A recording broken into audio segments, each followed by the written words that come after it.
समरिया रे राम रे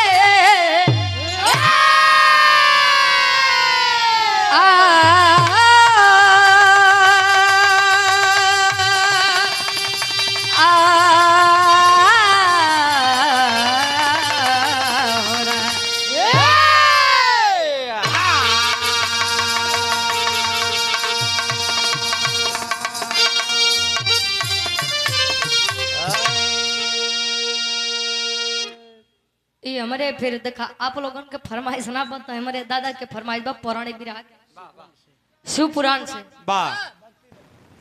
देखा लोग बताओ थे कि पहले के समय में जान था जवन कांड होए केवल नारद जी करावे नारद करावे हाँ हो कांड जहिया नारद कुछ न पावे कुकुर फेंक दू हड्डी लड़ावे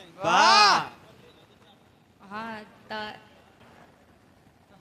पहले के समय में एक नारद अच्छा जन्म लिए लेकिन गुरुजी आज के समय में बड़ा नारद जन्म हर घर में तो नारद है अच्छा ई नारद जी के दोष नहीं रहे उनके नमो दोष रहे नहीं उनके नमो नहीं दोष उनके पैदाइश गलती रहे तो गुरुजी अच्छा देखा लोग मेहरारू से लड़का पैदा करवावत थे तो रुचि दो मर्सिडीज लड़कियां पैदा करेंगे कैसे तनी भाव बने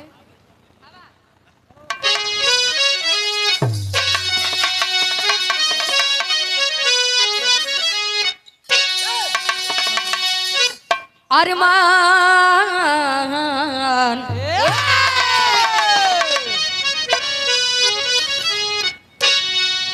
तो अरमान दिल में बनते हैं लाखों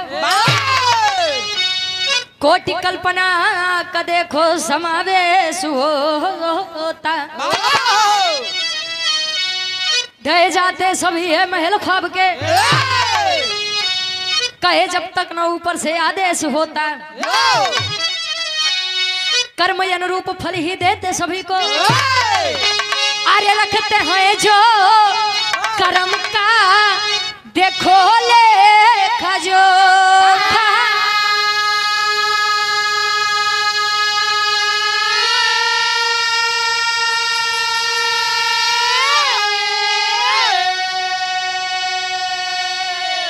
अरे गलत कर्म का है नतीजा भयंकर मगर सत्य का फल देते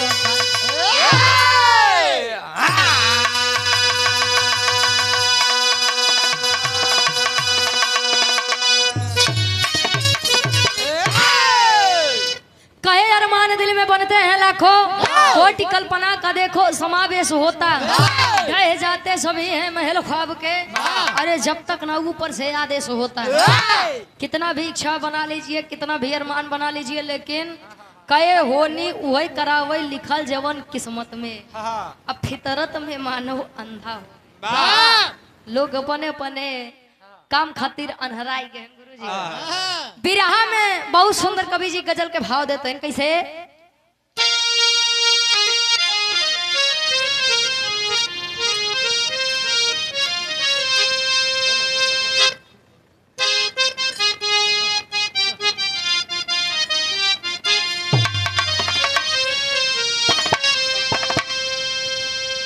अरे जिंदगी में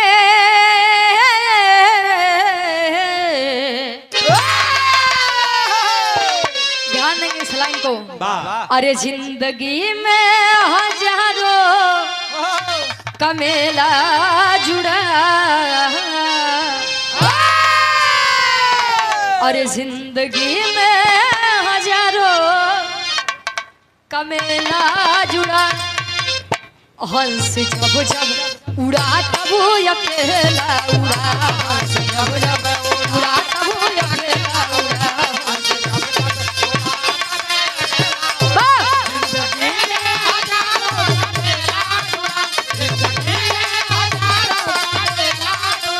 हंस जब जब उड़ा तब अकेला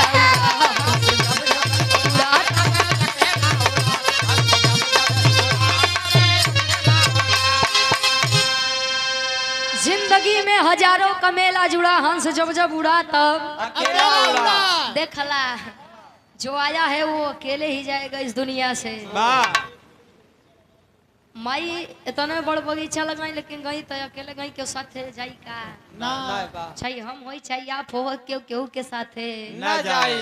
स्वार्थ में लोग रोते हैं कि हमारे माई हमार बाऊ चला गए ते आगे के हमार वाह काम कैसे होई। वाह। ले ले ले तू न ले बा अरे वाह बेटा वाह। और छोटी सी परी है, छोटी सी बच्ची रितिका। वाह वाह पापा की परी। वाह हाँ हो ईश्वर रुपया ईश्वर की कृपा परिवार के ऊपर बनी रहे। हाँ लेकिन कभी जी भाव में लिखा है गुरु जी। भाव बा कैसे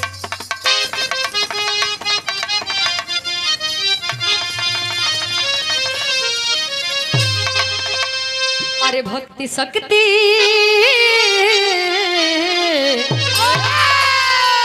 भक्ति शक्ति का फंदा है ऊंचे जुड़े, भक्ति शक्ति का फंदा है ऊंचे जुड़े, भक्त रहते भगवान हमेशा खड़े, भक्त रहते भगवान हमेशा खड़े,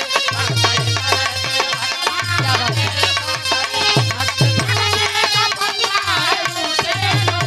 भक्ति शक्ति का फंदा है ऊंचे जुड़े, भक्त हित रहते भगवान हमेशा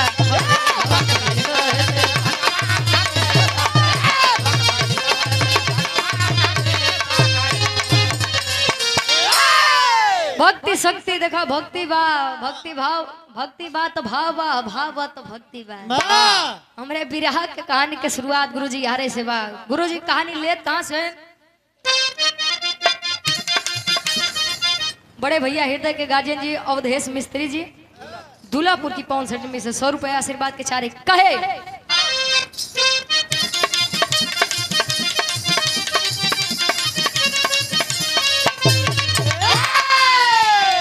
बचाता मौत के है मुख से इंसान वही, बचाता मौत के है मुख से इंसान वही, सुना है सांप से देखो आसमान वही।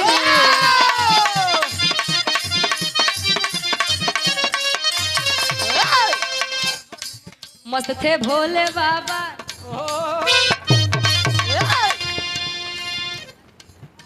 ये छोटा भाई है आरुष यादव। वाह क्या बात है भाई? छियू छियू 51 रुपया। और कनकपुर से दिनेश यादव पूजे गार्जियन जी 100 रुपये देकर सम्मान किया आशीर्वाद के चारी की हिम्मत से अपनी कला में कामयाब रहे। कहे मस्त थे भोले बाबा ये कदी न भंग में, मस्त थे भोले बाबा ये कदी न भंग में, किया श्रृंगार तब सोती के मन में।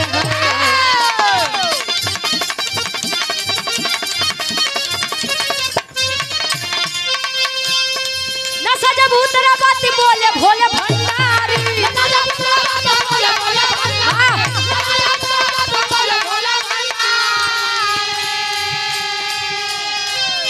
तो नशा जब उतरा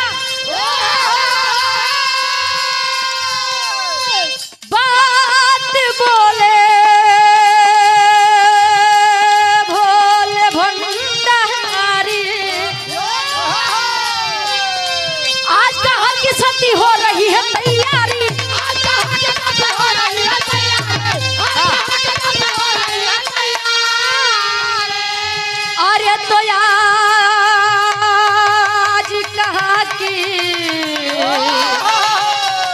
सती हो रही है तैयारी।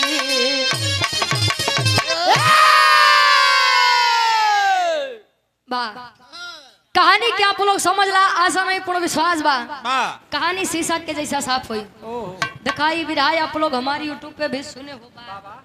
आई खास डिमांड रहे या से गावत है देखा भगवान भोलेनाथ जी गांजा भांग खाई के।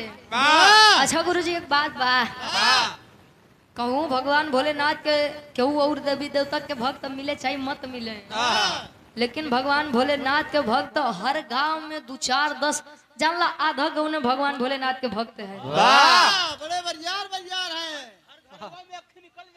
भगवान बोले तो मान ला ले के बाद तो घंटा 2 घंटा गायब हो जात रहे अपने ध्यान में मस्त हो जाए यहाँ तो ले के बाद दुनिया के नींद हराम करत है। वाह ए भैया ना चाहे तो हो भगवान भोलेनाथ गांजा भांग खाई के बढ़िया अपने ध्यान में मस्त है कैलाश पर्वत पे तबले माई सती जी 16 श्रृंगार कई के विचार।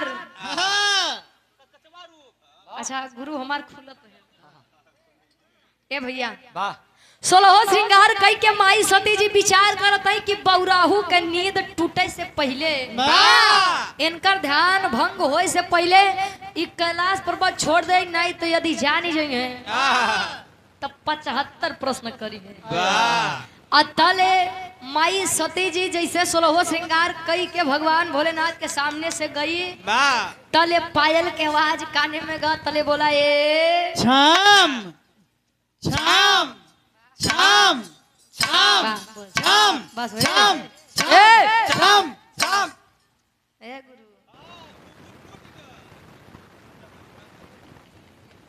अच्छा यार अबे नौ सुन ले। हाँ हाँ इंतजार करो थे वाह। ए भैया अजल है पायल के आवाज काने में गा भगवान भोलेनाथ जागेन मतलब नेत्र खोलेन तले देखें सती बोला पति कहाँ चली। मॉर्निंग वॉक वाह अंग्रेजी पढ़ावे तू जाते रहा गुरु। अच्छा तले जात नहीं तले भगवान भोलेनाथ रूप के खूबसूरती देख के माई सती से एक बात कर। बड़े भैया अजय राजवंशी जी हमारे गार्जियन जी बात क्या बात है। अजय राजवंशी हमारे बड़का भैया 51 रुपए देकर सम्मान किए। माई भगवती की कृपा बनी रहे। भगवान भोलेनाथ माई सती का जब देखे 16 श्रृंगार में कहीं सती कहाँ जा रही हो। सती जी कहीं कि स्वामी कहूँ नहीं जाती जाती बस यार कैलाश पर्वत घूमे बदे कहन अच्छा हम कब पट्टी कराऊं इतना तैयार हो के वो तू कैलाश पर्वत देखे जाती है। भगवान भोलेनाथ प्रश्न करते इनका एक लाइन गीत लगता क्या बात है।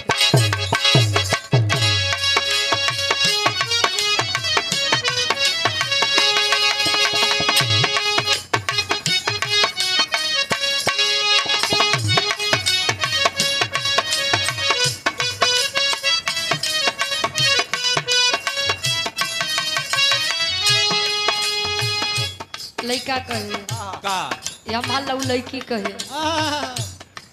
तेरे प्यार में मैं मर जावा दिल नाम तेरे कर जावा तेरे प्यार में मैं मर जावा दिल नाम तेरे कर जावा तेरे प्यार में मैं मर जावा दिल नाम तेरे कर जावा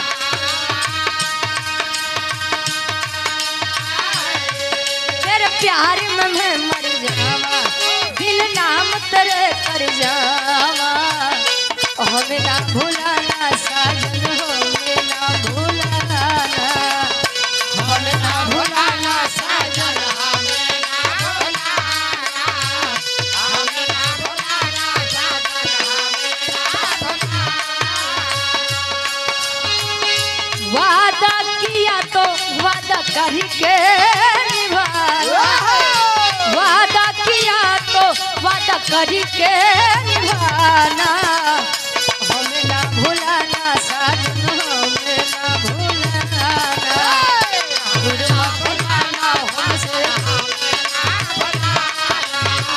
हमें ना भूलाना साजन हमें ना भूलाना। ये तो मान लो लड़का लड़की के बात रहे। भगवान भोलेनाथ माई सती से कहते हैं का कहे 16 श्रृंगार सजाया क्यों हमसे भेद छुपाया 16 श्रृंगार सजाया क्यों हमसे भेद छुपाया 16 श्रृंगार सजाया क्यों हमसे भेद छुपाया 16 श्रृंगार सजाया क्यों हमसे बताया सजनी हमें ना बताया, हमें ना बताया सजनी।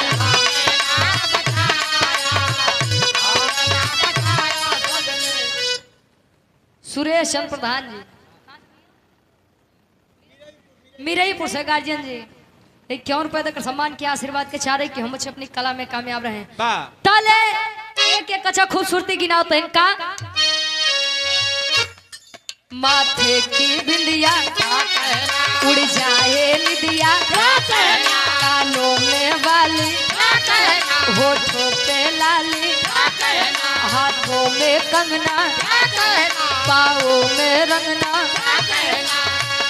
काली गुलाबी साड़ी सोहे बदनिया, भैलू तैयार जैसे कौन कर दुल्हनिया, 16 हो श्रृंगार सजाया, क्यों हमसे भेद छुपाया, हमें ना बताया सजने हमें ना बताया।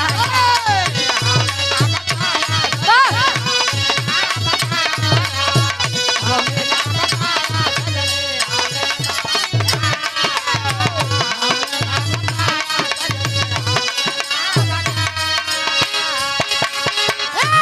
ए भैया ताले खूबसूरती के बखान करता है कहीं देखा सती वाह हम तो हर पति है। आहा, अच्छा मुझे एक बात समझ में आती है कि लोग पहले के लोग क्यों पति को परमेश्वर कहते थे। वाह क्यों? इसलिए कहते थे कि उन्होंने साक्षात ईश्वर को नहीं देखा था, लेकिन पहले के पति पत्नियों को सच में कुछ मानते थे, जानते थे, वाह और पत्नी भी उन्हें पति ही समझती थी। वाह पहले पति के गोड़ मेहरारू दबावे, आहा, पत्नी दबाव। पत्नी दबावे। वाह ए भैया जमाना बदलत बा। अच्छा यार सती जी पूछो तो इन कन के अच्छा स्वामी बताए दे तो चले खातिर जिद न करबो, पहले वचन दा। वाह कहे सती चलब कि न चलब वो बात के बात हो, पहले ही बताव तू जात कहाँ। पहले हमें बताव। कहीं के देखा हमार स्वामी, वाह हमार सैया, ये हमार प्राणनाथ, हमार राजा। वाह ये हमार पोपो। अच्छा भी का हो। प्यार से कहता। अच्छा ए भैया अरे छोड़ो उनका, वो भगवान भोलेनाथ के जनत है बरियार भक्त है। वाह वही तो हम कहे कि भगवान भोलेनाथ ले तो ध्यान में मस्त हो जाए। वाह उनका देश दुनिया से कोनो मतलब नहीं रहा, लेकिन ये लोग ले ले वाह अपन तो शांति लेबे करत हैं, दूसरों को ले डूबत हैं। वाह बाबा। ए भैया अच्छा यार सती जी तले वचन बनाओ तई और एक बात कहते का कहे, एक लाइन गीत लगत बा। क्या बात है बा।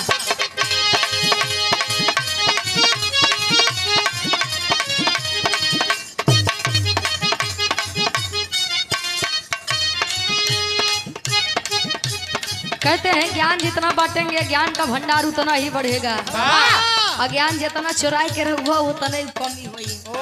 लइका कहे बटा बटा गोरी बटा ले हजार पैबू, बटा बटा गोरी बटा ले हजार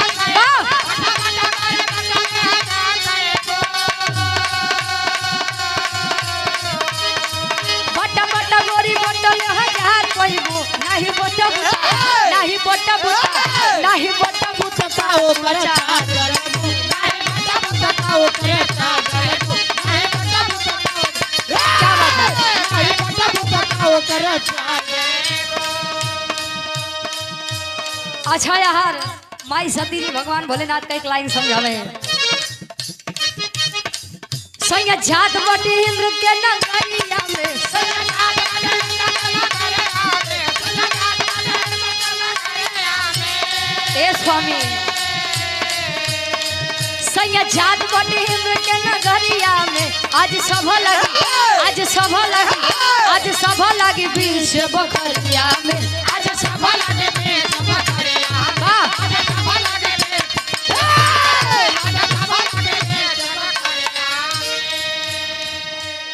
और हृदय के गार्जियन जी सम्मानित रामधारी भारतीय जी जो कि परिचय के मोहताज नहीं है, दुल्लापुर के निवासी हमारे गार्जियन जी 100 रुपए देकर सम्मान के आशीर्वाद के चाह रही, इस स्वभाव का सम्मान है।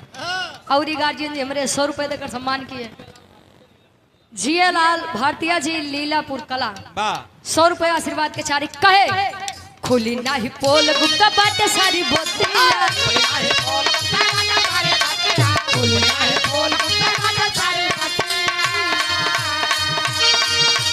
नारी सम्मेलन में झूठी जमोतिया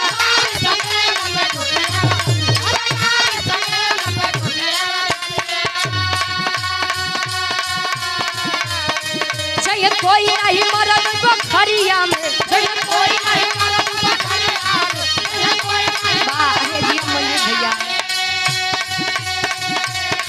जय कोई नहीं मरद बखरिया में आज सभा लगी बीच हखरिया में आज सभा लगी समझाओ तई स्वामी अच्छा जन नहीं चाहते है तो इतना 16 श्रृंगार कई के वाह इंद्र जी के नगरी में एक दरबार लगा बा उ दरबार में नारी सम्मेलन बा नारी हाँ हो नारी के मतलब नहीं जनता का नहीं नारी के मतलब मेहरार नारी माने मेहरारू मन सेधु माने वो कब तू लोग जाना ए भैया अच्छा जब माँ सती इतनी बात बताई कि स्वामी भगवान भोलेनाथ हमारे आराध्य आज हम इंद्र जी के दरबार में नारी सम्मेलन में जा रहे हैं तौले भगवान भोलेनाथ आँखी लाल करके कहने इंद्र के इतनी मजाल इंद्र की इतनी मजाल हमका बतावा देवो के देव महादेव का न्योता नहीं दिए तनी मजा का ये देवता ये देवता क्यों के नहीं बने कौनो देवता के न्योता ना वहाँ पर कौनो देवता के न्योता नहीं बस स्वामी जायदा कहन की नाना सती आज तो हम चला काथन का टेरी के भाव में कभी जी लिखते हैं लाल चंद यादव जी मुगरा से हमारे गार्जियन जी 100 रुपए देकर सम्मान किए आशीर्वाद के चारी के हम बच्चे अपनी कला में कामयाब हैं कहे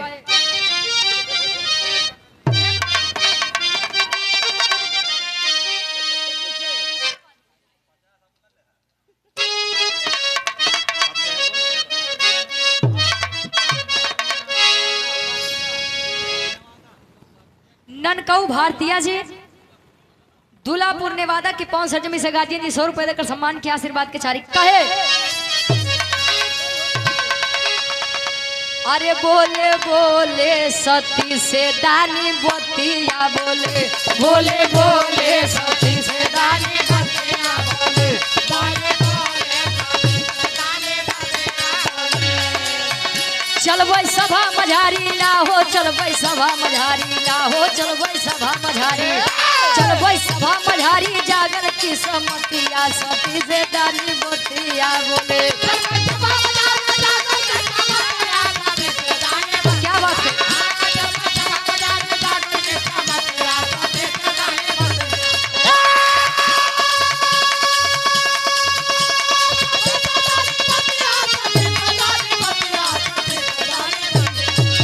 चलबै सभा मझारी जागर की सम्मतिया सती से दानी बतिया बोले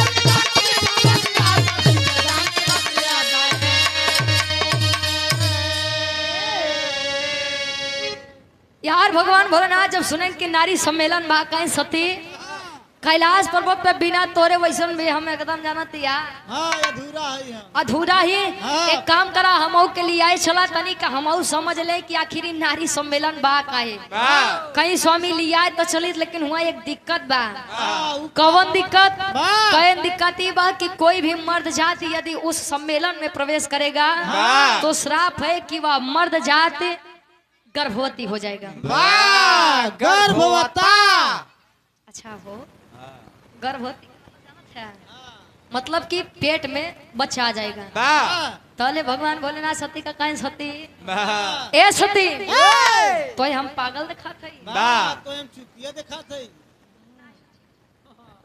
ए भैया कहीं बतावा तो हम पागल दिखाती कहीं मतलब कहीं ने पागली सृष्टि का नियम है कि आज तक केवल नारियों से ही बच्चे का जन्म हुआ है और तू हमका बतावत हो कि मर्द जात से लड़का होई हमका पागल बनोगू कहीं देखा स्वामी जवन बात तो बतावत ही कहीं देखा सती बिना चले तो हम नहीं मानब अब तू सोचा कि लिया के चलबू कि तू ही हमारे साथे रहबू तले सती जी कहीं देखा हमार जाप बड़ा जरूरी बा। हाँ वाह अरे वाह रे चीफ गेस्ट कहीं हमार जाप जरूरी बा, कहीं काहे बदे कहीं ने काम करम।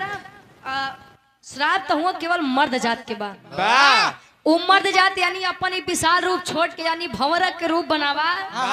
आवा ही हमारे जुड़ा में बैठा हाँ हम लिया के चलत है तू नारी सम्मेलन के आनंद भी ले ली है और साथ ही साथ शराब से भी बचा रहा। वाह शराब से शराब नहीं यार, शराब से। वाह तले भगवान भोलेनाथ खुशी के मारे अपन विशाल रूप हुए छोड़ के बनाए के भंवरा वाह बैठ गए। तले माई सती जी धई छोटी धई गजरा धई रोटी दाई बकरा दाई रोटी दाई बकरा दाई रोटी दाई बकरा दाई रोटी अरे रोटी बकरा नहीं यार, धई छोटी धई गजरा। वाह अच्छा यार एकदम जब कस के बांधी तले भगवान भोलेनाथ का सती वाह अब हमार फटी ए सती हाँ देखा अब हमका निकाल तो देखा एमा हवो बतास नहीं आवत बा। वाह तोहार स्वामी तोहार सैया हारे हो जाएंगे। हाँ पियर का फेंक दे टटके तू हो जाबू तले कहीं देखा अब हम कहीं से निकाला, अब हिया हमसे बर्दाश्त ना बा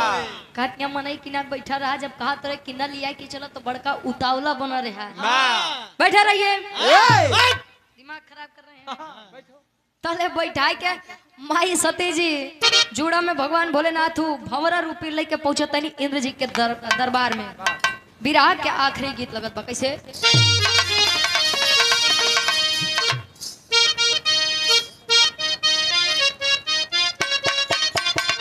क्या बात है, सबसे बढ़िया कवि जी फौज में लिखा तो है आ गईले आ गईले आ गईले भोला त्रिपुरा देखा भवरा बन के बोला देखा भरा के आ गईले भोला त्रिपुरा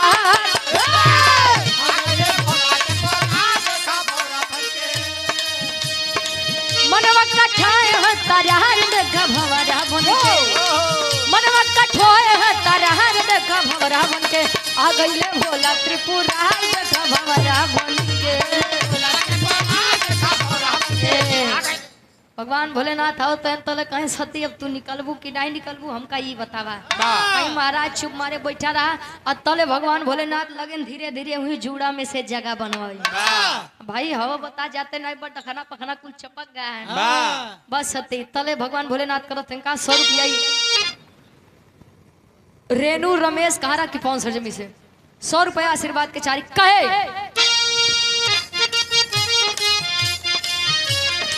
भोला न माने बतिया भारी कह दिहले घतिया बोला ना वाले बच्चा भाई का चले बच्चा बोला ना वाले बच्चा भाई का चले बच्चा जुड़ा से जुड़ा से हो गई फरार देखा भमरा बनके जुड़ा से हो गए पारा देखा भरा बनके जुड़ा से हो गए पारा जुड़ा से हो गए पारा देखा भरा बनके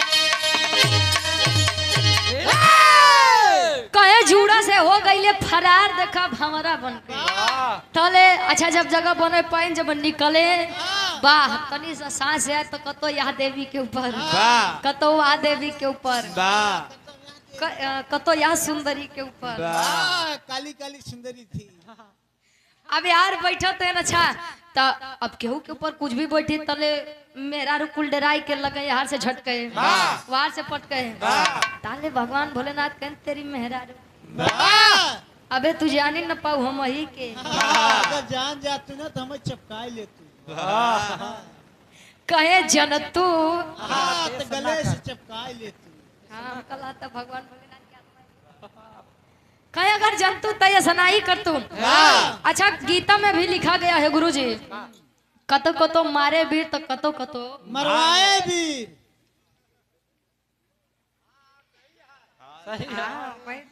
ऐसे ओपन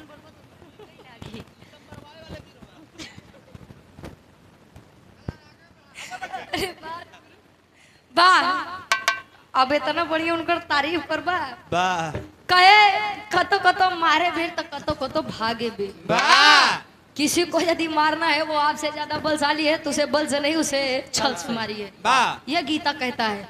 अच्छा यार भगवान भोलेनाथ हमारे गुसियाई के ताव में हाँ। वो अपने रूप में आई गए तले ऐते मान आप खड़ा कर दे हैं का त्रिशूल पूरा बोला करा यार। अच्छा जब आ रहे आए तले कुल देवी लजाई के शरमाई के भागत नहीं रे मोरे रमो भगवान भोलेनाथ ये कहाँ से आ गया पागल दाढ़ी वाला तले कुल शरमाई के भागत नहीं तले भगवान भोलेनाथ के 9 महीने वाला पोजीशन है। जैसे 9 महीने यानी भगवान भोलेनाथ के गर्भ में लड़का है तले सती जी का देखें सती जी कहीं हो ही गया दिखाई लिया बड़का मर्द बनत रहा कारुनाथ पर दिखाई तले भगवान भोलेनाथ सती से कहीं देखा सती अब जवन हो के रहन तवन हो गया। अब चला कैलाश पर्वत पे तनी मसाला उसाला पीसा लड़का एकदम स्वस्थ पैदा हो के चाहिए। कम से कम 7-8 किलो के तना कमजोर उन्हों जने बड़का समझदार है ना। भगवान भोलेनाथ का तो इनका पापड़ के भाव में कभी जी लिखत है अब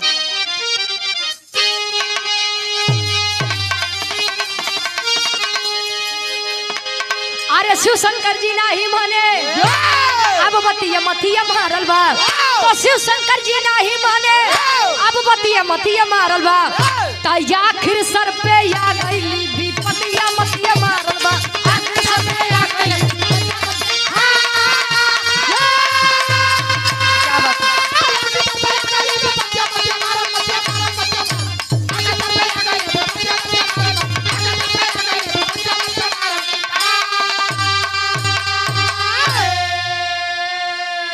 अरे तो बिना किसी मेहनत के पिसा कहिले 60 मसाला हो बाढ़े लागल पेटवा शिव के साथे बड़ा कसाला हो।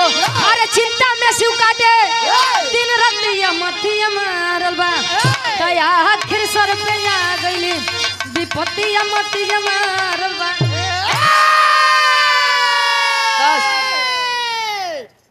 अच्छा यार भगवान भोलेनाथ कैलाश पर्वत पे माई सती जी कहते हैं अब हम कैसे मुंह दिखाई। वो नंदी हरण का बताऊ हाँ इनका गणेश कार्तिक के टेंशन नहीं दबाए फोर व्हीलर रहे वो अच्छा तले माई सती जी लजाते हैं धीरे धीरे समय बीतत बा गुरुजी आ जैसे जैसे दिन बीते तैसे तैसे पेट बढ़े समय बीतत बा 6 महीना 7 महीना 8 महीना 9 महीना 10 महीना 11 महीना 12 महीना 13 महीना 14 महीना 15 महीना 16 महीना 17 महीना धीरे धीरे जब समय बीतत बा अच्छा 12 महीना लगा बा चले भगवान भोलेनाथ आए कहे सती अब हमार फटी कहना चाहिए बतावाई निकरी कि नहीं निकरी कहन के अब हमका का पता है तो दुनिया के पहला मन से धु ऐसे आहा जे गर्भवती बा जाय अल्ट्रासाउंड कराई ले कहन जाई के अच्छा अल्ट्रासाउंड तू करबौता बा दादा खोले हां पैथोलॉजी कहे कि जा विष्णु जी से एक उपाय पूछा माई सती जी आई के क्षीर सागर में विष्णु जी से एक सवाल करे का आल्हक भाव में कवि जी प्रमाण देते हैं।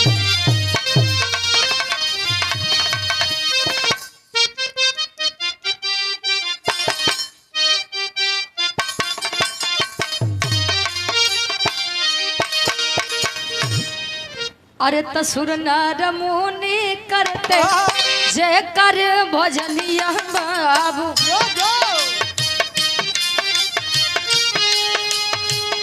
संकट में फंसे दुनिया के पालनहार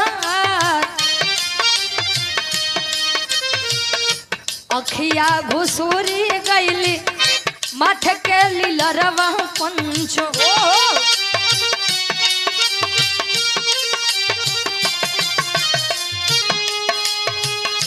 खड़ा हो के भोला पूछ सती से उपाय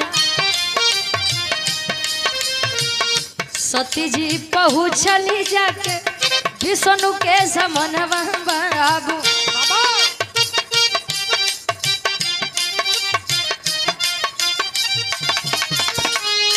विष्णु दिए है तब उपाय समझाए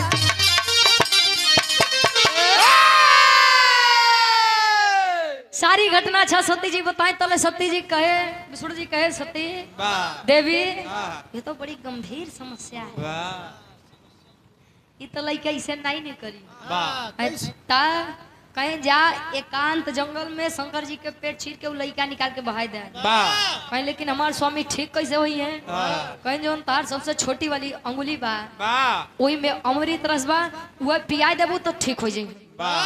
आई कहीं स्वामी ए हमार सैया आवाज चला। हाँ, कहाँ हमार धनिया? कवन धनिया हो? हरी वाली। हाँ तू लोग जानकार है ना। ए भैया कहीं आवाज चला, कहीं कहाँ कहीं की देखा ई लइका ऐसे नहीं निकली। विष्णु जी कहा कि लइका चीर के मतलब पेट चीर के लइका निकाले के बाद अपॉइंटमेंट दे दे। कहे लइका ऐसे नहीं निकली, लेकिन कहे सब हम ठीक कैसे हो? कहे हमारी तरफ बाही अंगूरी में पिया दे तो ठीक हो जाबा।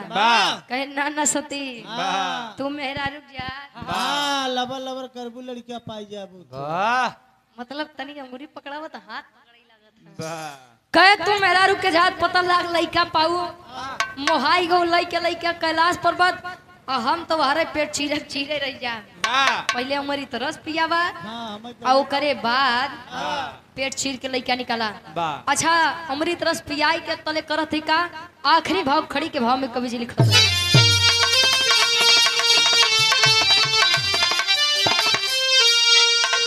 अरे तो पेटवा चीर दिहली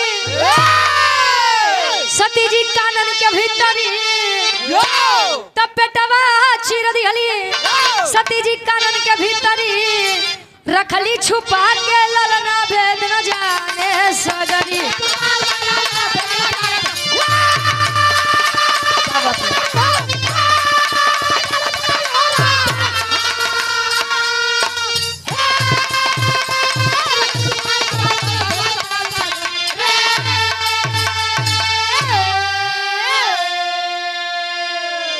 देखिए यहाँ पर भी बात फंसती है कि माँ ही होती है। विष्णु जी ने कहा था कि उस बच्चे को शंकर जी के पेट से निकाल करके फेंक दीजिएगा, लेकिन माई उ लइका यानी सती जी लइका के देख के इतना अच्छा बालक चाहे मुझसे जन्म लिया हो चाहे मेरे आराध्य से, लेकिन बच्चा तो है ना, मन नहीं किया जंगल में फेंकने का, लेकर कैलाश पर्वत पे आई। धीरे धीरे समय बीतत बाद तले ब्रह्मा जी आई के बात कहन। अब उ लइका के नाम का पढ़ाई ये आप लोग सुना कहे का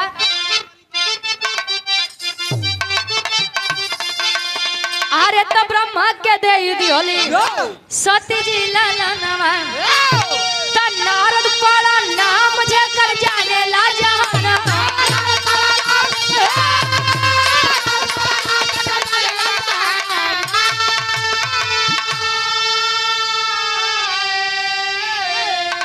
तो नारायण के भक्तों में अब झंडा फहरी, तो नारायण के भक्तों में अब अरे झंडा फहरी, रखली छुपा के ललना भेद न जाने स।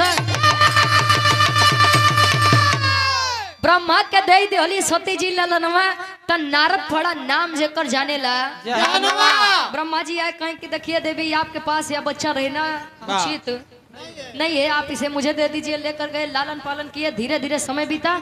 उस बच्चे का नाम नारद बताया गया। वही नारद जिनकर बात कहो कि काटी नहीं सकत रहा। भगवान विष्णु का यदि जहाँ भी नाम आ जाए तो नारायण के बिना नारद जी अधूरे और नारद जी के बिना नारायण अधूरे। ब्रह्मा जी के मानस पुत्र कहे जाते हैं नारद जी। अब देखा वेद में भेद नहीं, भेद है आप लोग प्रयागराज वाले हैं समझा। आखिरी में खानदान का परिचय गुरु बिहारी गुरुदेश गुरु रामलाल मुर्बा का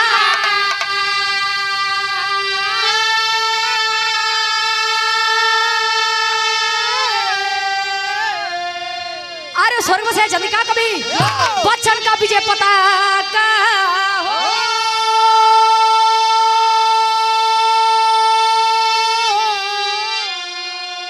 अरे सती से दान बतिया कहे अनुपम काव्य कला में रुचि की है गीतिया, सती से दान बतिया कहे।